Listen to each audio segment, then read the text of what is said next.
OCD कि अगर उसकी कॉमन सिम्पटम्स को देखें तो बार-बार आप हाथ धोएँगे, सफाई करते रहेंगे, डोर की लॉक्स चेक करेंगे, कि किसी एक स्पेसिफिक चीज़ को पकड़ लेंगे कि शायद मेरा डोर लॉक नहीं है, मैं गाड़ी के अंदर पेन भूल गया हूँ, या मेरे हाथ गंदे में बार-बार हाथ जाकर साफ कर लेता हूँ, या मेरा घर गंदा है तो मैं अपने घर को साफ-सुथरा रखता हूँ। तो ओसीडी क्या है? ये कौन-सा डिसऑर्डर है? कैसे पैदा होता है? कितना टाइम लगता है इसको डेवलप होने में, और इसको किस तरीके से हम रोक सा मेंटल मेंटल इलनेस में सबसे जो इम्पोर्टेंट चीज़ होती है वो आपका चाइल्डहुड एक्सपीरियंस है कि आपका अर्ली चाइल्डहुड किस तरह का था, आपकी अपब्रिंगिंग किस इन्वायरमेंट में हुई, किन लोगों ने की, उनके अपने पर्सनालिटी टेम्परामेंट्स क्या थे, इन सब चीज़ों का असर होता है। और लेटर ऑन जो आपकी पर्सनालिटी डेवलप होती है वो फिर डिफाइन करती है कि आपकी पर्सनालिटी किस किस कितना बैलेंस है आपकी पर्सनालिटी और आपके टेम्परामेंट्स किस किस्म के हैं। तो ओसीडी की अगर हम स्पेसिफिकली बात करें तो ओसीडी से मुतल्लिक ये वो लोग होते हैं जो एक तो ये है कि ये परफेक्शनिस्ट होते हैं, परफेक्शन सीकर होते हैं। इन्हें अपनी ज़िंदगी में हर चीज़ में परफेक्शन चाहिए। ठीक है, तो अब इस तरह का एटीट्यूड बच्चे को कहाँ से मिला? अडल्ट है तो उसने ये एटीट्यूड कहाँ से अडैप्ट किया, कहाँ से सीखा, किनको ऑब्जर्व किया? ठीक है, तो ये वो पैटर्न्स होते हैं जो बच्चे अपने घरों में देख रहे होते हैं कि सफाई पे कोई कंप्रोमाइज़ नहीं है भाई। और चीज़ों की जो तरतीब है, जो जगह है, जहाँ बना दी गई है, जो अरेंजमेंट है, वो उतना स्ट्रिक्ट।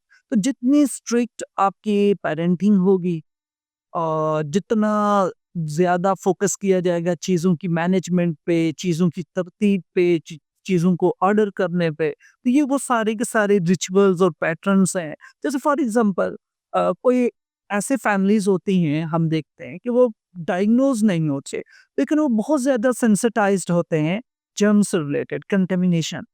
कंटामिनेशन का थीम बड़ा कॉमन है उस सिटी में। तो फॉर एग्ज़ाम्पल मैं यहाँ इस टेबल पे हाथ रख रहा हूँ, तो अब मुझे ये थॉट आ रहा है कि यार ये टेबल तो पब्लिक, यहाँ पे बेशुमार लोग आते होंगे, बैठते होंगे, हर कोई इसे टच करता होगा, इस चेयर पे भी बेशुमार लोग बैठते होंगे, तो ये कंटामिनेटेड है। तो वो अपने साथ सैनिटाइज़र रखेंगे या हाथ धोएँगे, और सैनिटाइज़र जब तक नहीं लगाएँगे वो एट पीस नहीं होंगे, वो सुकून में नहीं आते। इन्हें एक एंग्ज़ायटी सी रहती है। एग्ज़ैक्ट ओसीडी के पैटर्न्स इसी तरह से, जब तक ये आपकी लाइफ़ में प्रॉब्लम नहीं कर रहा। फॉर एग्ज़ाम्पल मुझे आज पॉडकास्ट रिकॉर्ड करवाना था, हम स्टूडियो में मौजूद हैं और यहाँ पे मैं बैठ नहीं सकता, क्यों? ना तो मैं घर से टेबल लेके आ सकता हूँ अपना, ना ही कुर्सी अपनी घर से लेके आ सकता हूँ। तो अब मुझे या तो इसे पूरी तरह से पूरा सैनिटाइज़ करना है, और मैं इसको सैनिटाइज़ करने बैठ जाता हूँ तो तो पॉडकास्ट का टाइम निकल गया, निकल जाए, शाम हो गई, अब पॉडकास्ट नहीं कर सकते। एग्ज़ैक्टली, या मैं घर से लेके आऊँगा तो कितना टाइम लगेगा?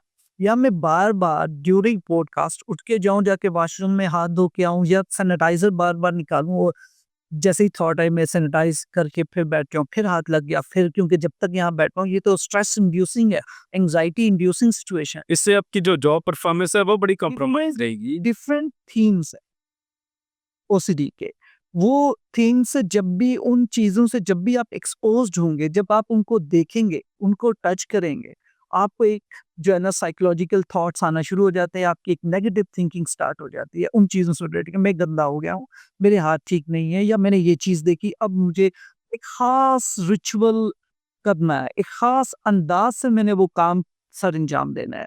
जब मैं उस ख़ास तरीके से अंजाम दे दूँगा, मैं रिलैक्स हो एग्ज़ैक्टली, और होता ये है कि ये लूप क्रिएट हो जाता है, एक साइकिल बन जाता है जो ब्रेक नहीं होता। ब्रेक क्यों नहीं होता कि अभी आप फ़ील कर रहे हो कि मैंने सैनिटाइज़ कर लिया, मैं रिलैक्स हो गया, मेरी कंटामिनेशन वाला थॉट खत्म, तो ओसीडी का सिम्पटम आए।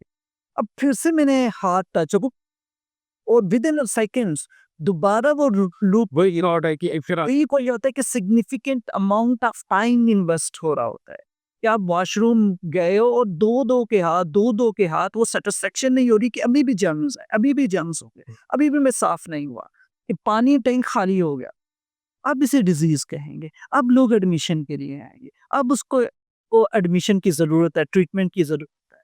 इससे पहले हो सकता है अगर वो मैनेज कर रहा है once in a while, twice, even 10 times in a day, तो वो उसका इतना significant amount of time invest नहीं हो रहा।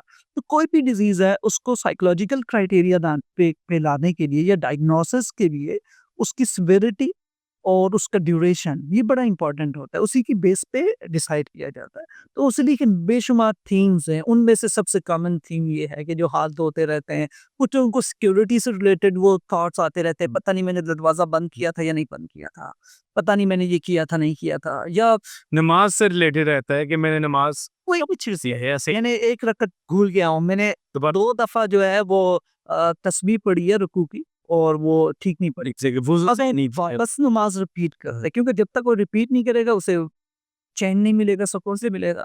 तो आप असर की नमाज़ के लिए गए, पता चला इशा भी उधर ही है तो अब ये वो चीज़ें जो आपकी ज़िंदगी में रुकावट बनना शुरू एग्ज़ैक्टली इसे कहते हैं इम्पेयरमेंट। अब आप इम्पेयर्ड हो, अब आप डिसफंक्शनल तो जब आप डिसफंक्शनल हो, इम्पेयर्ड हो, then you need medical even psychiatric intervention. इसमें आपको मेडिसिन की भी ज़रूरत होगी, आपके प्रॉपर सेशंस होने की ज़रूरत है, आपको साइकोथेरेपी की ज़रूरत होगी, आपके साथ जो साइकोलॉजिस्ट हैं उन्होंने काम करना है, प्रॉपर रिहैबिलिटेशन है। देन आपके ये पैटर्न्स जो है ना वो जो है ना थोड़ा कम होंगे। रिड्यूस होंगे। आप एक्सेप्टेबल आपके अंदर इनके लिए एक्सेप्टेंस डेवलप होगी और आप चीज़ों को अपने एनवायरनमेंट को टॉलरेट करना शुरू कर देंगे। ये मैनेजमेंट